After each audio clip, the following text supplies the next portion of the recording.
Catherine at Alden nag-sample ng kanilang bagong TikTok video.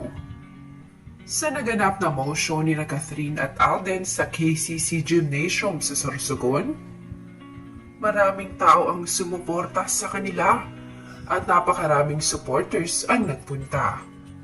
Napakaingay ng crowd at talagang napakataas ng energy. Masaya rin sina Catherine at Alden sa kanilang pagpunta doon.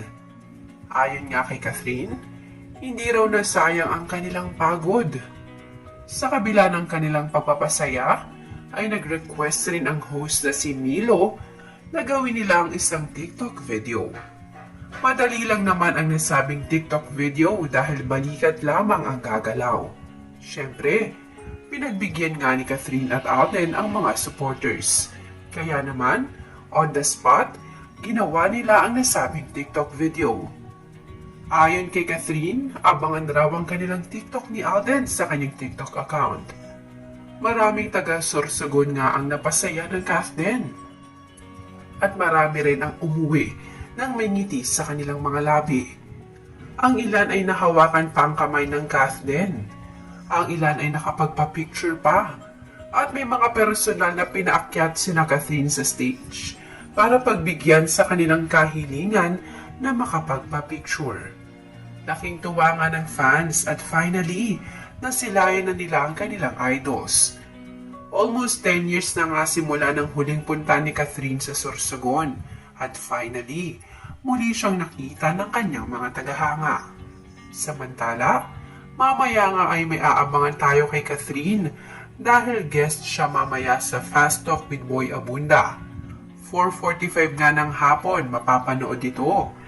Marami na nga ang excited sa guesting na ito ni Catherine at panigurado, hindi mawawala ang katanungan sa kanya ni Tito Boy tungkol sa kanila ni Alden. Kaya naman, iset nyo na ang mga alarm nyo para mamaya.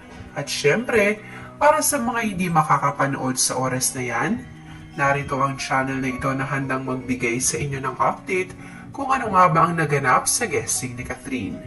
Kaya naman, patuloy lamang tayo na sumuporta kay Catherine at Alden sa mga susunod pa nilang kaganapan at mga update. Hindi pa nga dyan natatapos ang kanilang mall tour dahil habang hindi pa nga showing ang kanilang pelikula, ay palagi silang magkakaroon ng mall tour at every week itong magaganap. Kaya naman para sa mga naghahanap ng live update, palagi lamang kayong tumutok, sumuporta at mag-subscribe sa channel na ito para sa mga live update ng kanilang mall shows at syempre para sa update mamaya ng interview ni Catherine kay Tito Boy. Kaya naman, manatili lamang na nakabang sa channel na ito.